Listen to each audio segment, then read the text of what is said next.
Bismillahirrahmanirrahim. Assalamualaikum warahmatullahi wabarakatuh. Saya akan mempresentasikan materi mengenai bagaimana memotivasi. Tapi sebelum itu saya ingin memperkenalkan diri terlebih dahulu. Perkenalkan, nama saya Rifki Regina Febianti dengan NIM 200301501010 dari kelas P3RC. Sering terjadi bahwa aspek motivasi lebih banyak diabaikan oleh para guru atau pelatih yang menganggapnya sebagai bukan masalah sama sekali. Padahal, motivasi akan menentukan bagaimana siswa mampu dan mau mempelajari suatu keterampilan.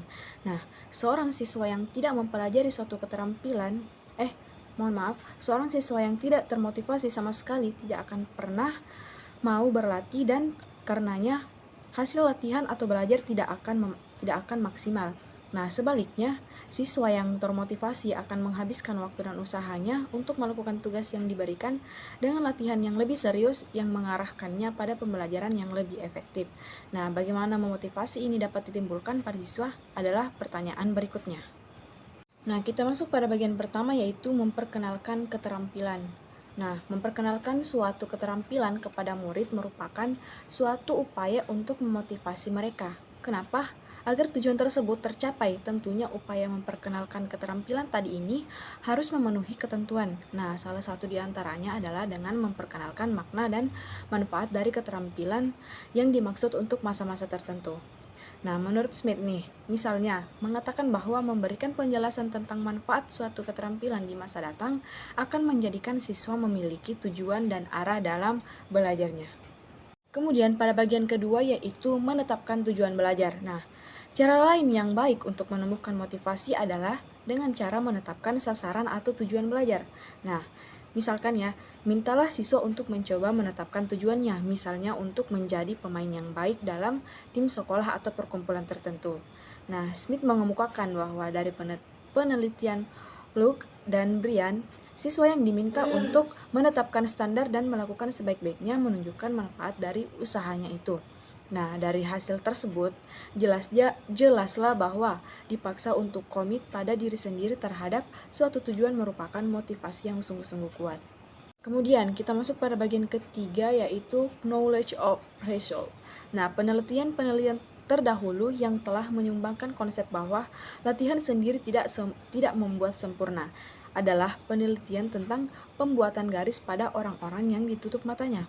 Nah, ketika mereka tidak diberitahu tentang hasil dari apa yang mereka kerjakan, maka mereka tidak memperlihatkan kemajuan dalam latihannya. Nah, sejak saat itu, banyak penelitian yang menganalisis metode dan materi yang bervariasi. Nah, telah cenderung menunjukkan pentingnya pengetahuan penampilan atau pengetahuan tentang hasil penampilan, atau knowledge of the result of performance. Nah, dalam proses pembelajaran gerak.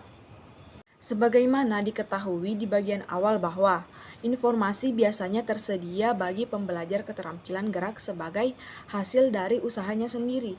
Nah, keadaan tersebut telah dinamai sebagai umpan balik yang dihasilkan dari responnya sendiri atau respon produk feedback. Nah, hal tersebut kita ketahui manakala gerakan kita terasa enak dan dapat melihat bahwa objek yang kita gunakan mengenai target. Nah, namun demikian, dalam olahraga seperti senam atau lompat indah, informasi yang demikian itu sedikit sekali tersedia.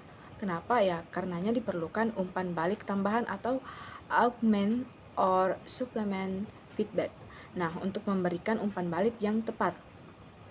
Nah, istilah pengenalan hasil atau pemberitahuan hasil atau knowledge of result biasanya digunakan untuk menggambarkan umpan balik yang diberikan oleh sumber eksternal atau guru melalui usaha pembelajar itu sendiri. Sekian dari saya, kurang dan lebihnya mohon dimaafkan. Billahi taufiq wal hidayah. Wassalamualaikum warahmatullahi wabarakatuh.